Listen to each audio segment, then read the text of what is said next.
Welcome back to the Great Late Reviews, series where you try to stay awake while listening to the gaming old-timer. I wonder, dear viewer, is it only me, or do you have conflict of emotions when it comes to a particular old game sometimes? It is interesting to be sad that you missed out on a game when it was new and fresh, and at the same time be glad that you did. Would I appreciate it more or less if it was still 2009? I will never know that, but nonetheless I can tell you what I think about Dragon Age Origins in 2023. The blight is upon the land of Ferelden. Horror-like creatures gather into army of darkspawns, came from undergrounds, mind-controlled by the Archdemon, one of the old gods in the body of undead dragon. The situation is dire, but fear not, the ancient order of Grey Wardens is here to spearhead the fight against the foul hordes. Whatever is your origin story, it matters not at this time. You got a hard task ahead of you, betrayed and alone. You and Alistar will need to rise to the occasion and gather the armies of Ferelden to stand united against all odds. This is a very cool beginning to the adventure ahead of you. It gives you a grandiose, epic feeling almost from the start. Is it a little tropey and hard to believe that all the disasters strike everywhere at the same time? Yes, but at the same time it gives you reasons to do what you have to do in order to succeed in the end. By the Ancient Pact, you will need to call 4 forces of these lands to aid you in your war effort. The Circle of Magi with their Templars, nomadic Dalish elves, Orthamar dwarves and Ferelden human armies. Task seems impossible at first, and even more so after you encounter many adversities on your way. Your best tool, as often history shows, will be your tongue. Many dialogue options will allow you to shape your path as you please. But remember, no matter what choices you make, there are always consequences. You can just pick which ones you want to bear. If you have enough foresight, that is. There is no pity for a fool in this cruel world of cheaters. But sometimes something as plain as game writing inconsistencies can twist your way. Simple example, not so random coward gets brave in one dialogue line, just to be miserable coward again just another line later, and that's almost at the start of the game. Luckily, it is a rare occasion, so don't worry about that too much. Story is very brutal at times, not holding any punches in the spoken word, and in graphical representation of the horror elements. It is pretty gruesome sometimes, and I'm very glad about that. It's a nice mix between Neverwinter Nights and Diablo 2 in ambience. Now we need to talk about companions in your adventures. They are very well written as well, acting like real people with thoughts, feelings and agendas. They are not some CGI mannequins just to fill the game with. Other NPCs that you will encounter are on the high level as well. It really makes me happy when I see and hear a good storytelling and writing in video game. This is what kept me coming back to gaming for several decades now. There is of course place for some improvements, nothing is perfect. I would wish for better fitted interactions between your companions and the other NPCs. I would trade quantity for quality in this aspect, cause plenty of times it's just thrown in sentences or two between the main dialogue. It can be uncanny sometimes, and in the game like this, we want to keep suspense of unbelief and immersion for as long and strong as we can. What throws me out from immersion is the rumor system.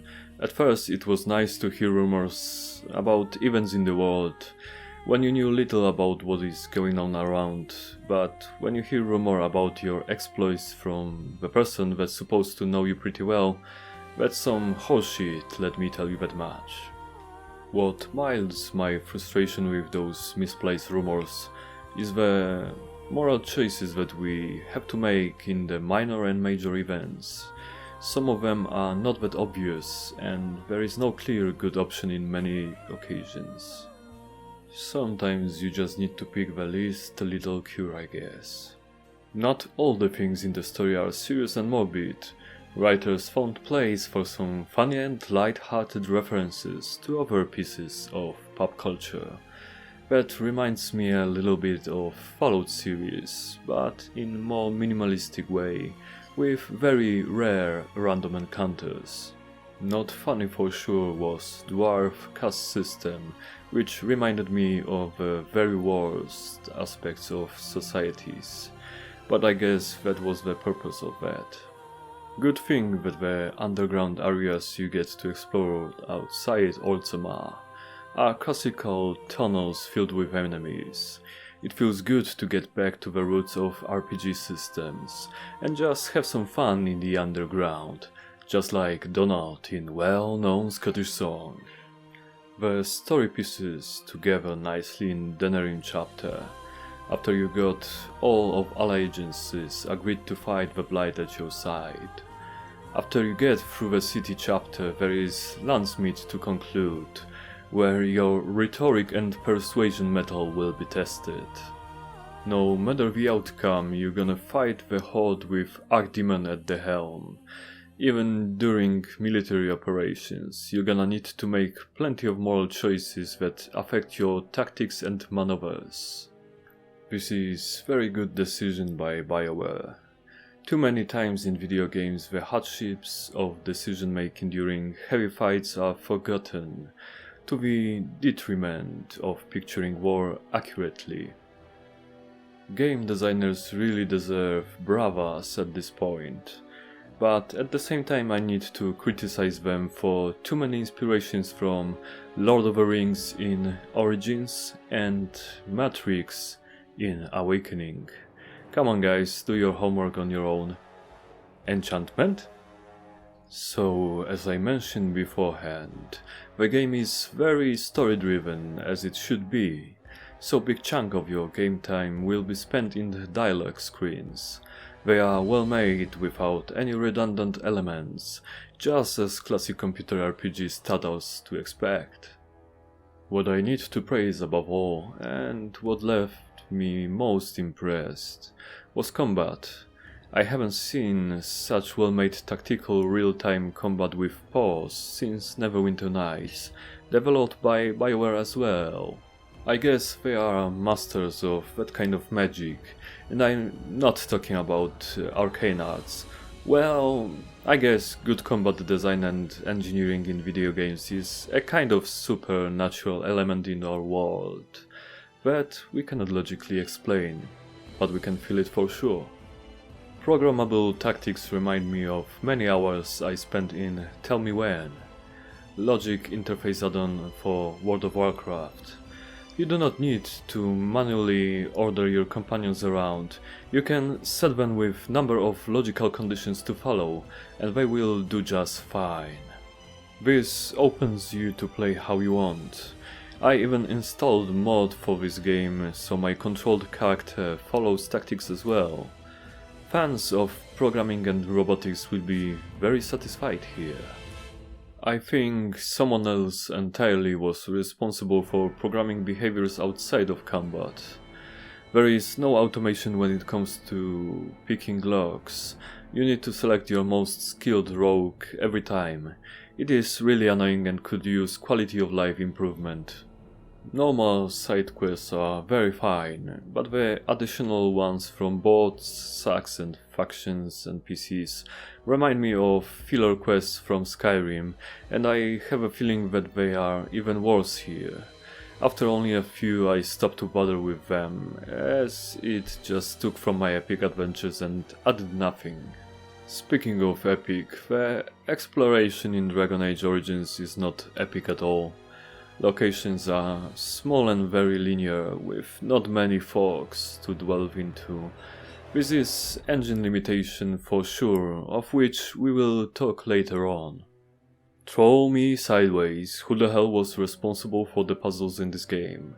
I know that in some games they are too simple to add to a big intellectual work for your playthrough, but I'd rather have them simple than annoying, frustrating and contrived. Here you have two options. You waste your time on many trials filled with errors, or you can just look on the internet for simple solutions. I suggest the latter. Don't be like me, stubborn and angry for my own failure to admit defeat when I am confronted with badly designed system. And I ask myself, where is the narrator when we need one? With so many lines of well-acted voiceovers, it would be not much more effort to add the reading voice for environmental information inside the event/dialogue window.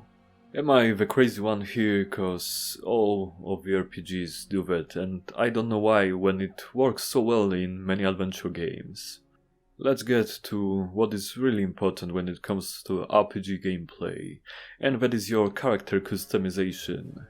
You can build your champion that you picked at the start of Origins, as well as companions you took to your company during the adventures. You got stats, talents, abilities, spells, all of the role-playing goodness. Ah, yes. The warmth of familiar systems. Next to main classes, you got plenty of specializations that are learned and earned in several different ways. Teachers, books, ancient magical artifacts or creatures. It is really joyous to earn one of those for the choices that you made during the playthrough. But we cannot have it all, can we? The itemization is boring as frozen hell. Items are just statistics with uninteresting affixes, and to that you can add annoying inventory management on top, to have a disaster instead of a rewarding loot system. Your actions have consequences, which is good, like when instead of talking to an NPC, you just snoop around and get caught. There is not many of those, but we get a nice system where each quest has multiple trigger points, so that simplifies acquisitions and reduces possibility of mistakes or unnecessary backtracking.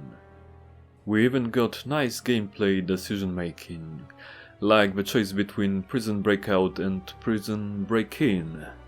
It is really appreciated here. What I do not appreciate is the economy. In Origins you get too little gold, while in Awakening too much. Bloody hell, balancing all things would be too much to ask. Thanos strongly disagrees. Enchantment! We come to the part I love or hate the most, depending on the game. Technical aspect that is, and here it is really hard pill to swallow. I thought about smoothing you in with good things first, but at the end I decided to mix them all together. So the game looks dated but feels good to play. Combat animations are still on very high level, thanks to the BioWare's experience with Neverwinter Nights and Knights of the Old Republic games.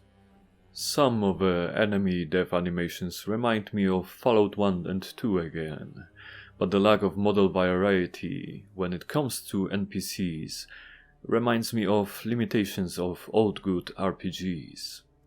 And throw me through the window, cause that I just can't stand. Low frame rate for many of cutscene and dialogue animations. Low precision of data, looks like 30 FPS lock on some animations, even when modded and unlocked, and in comparison over just play along the game frame rate. Someone have done great disservice to this game by implementing it like this. Also sound aged quite a bit and it could use a revamp, but I doubt it would be financially viable.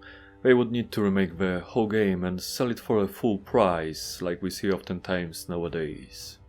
Some of the aspects of the sound could use a cheap and simple solutions, like disjoining and leveling out for more differences the combat sounds. In current version they slap right on top of each other, creating unbearable cacophony in big battles. I wonder how it could even happen in the first place, when someone have done a great job in spatial sound aspect. Audio behind the wall sounds like it's coming from behind the wall. It is brilliantly done indeed. Sometimes I just do not understand game development, I think. Or maybe it is just like in any other business, that incompetence is often sitting next to a great talent. Like, take music for the next example. It is truly great, epic when it needs to be and soothing for more calm occasions. Beautiful harmonies and vocals make it truly magical. Excellent job, music team. Great songs make it even more hurtful when the game crashes, and it happens 7 times if I made no errors in my count. Graphical glitches and missing textures were resolved by lowering textures to medium in 1080p. The game is using old engine in DirectX 9 with 32-bit instructions, so limits in the memory usage are painful on modern machines. Heavy stutters from data leakage after a few hours of gameplay warrant the game restart in order to restore smoothness. It has to do with items data arrays overflow, because it happens faster the more enemies with loot inside you fell. And for the love of everything sacred, whose decision it was to make aura effects transfer into dialogue scenes? It was so bad that I decided to not use some very beneficial aura effects, just because it could induce the rage attack from watching visual spasm instead of talking character models. Who the hell supervised this and allowed it to make it into the final release is beyond me. To anger me even more, instead of calming down, the pathing of your party calls for the revenge of high heavens. The last step of the stairs always blocks you, so you need to stop and then move again to defeat the main enemy of the game, the eternal evil of the last stair step. This is just getting ridiculous by now, not to mention, but well yes, I will mention it. Body blocking of NPCs, another genius idea to enrage players in overall good gaming experience.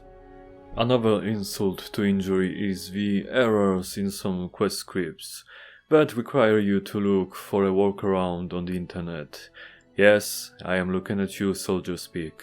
You piece of... Next we have some combat abilities not working as intended, but I will not go into the details, cause I lamented good deal already. Good thing there are mods to fix most of the issues, but it requires additional input from the player in order to smooth out the wrongdoings of developers. And that should never be the case, but it ain't the perfect world we live in, chief.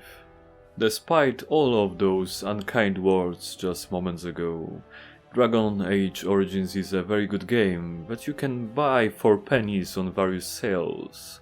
It was around 70 hours of mostly pleasant story-driven gameplay for me, with the Ultimate Edition. That is the whole paradox with the game reworks and remasters. Even if we whine that we would rather play something great and entirely new, the fact that technology moves on, whether we want it or not, we're gonna need a new version of good old games, so we do not forget what really matters in entertainment arts. Maybe someday the AI will renew those games that we cherish, so they are playable in current day, and at the same time they will remain what they were intended to be by their authors and developers. Or maybe AI will simply overthrow us as the dominant force on Earth, and we're gonna be robbed of our freedom to create in the dystopian future that we may or may not deserve. Who knows? One thing I know for sure: I will haunt you next time in another Great Late Review.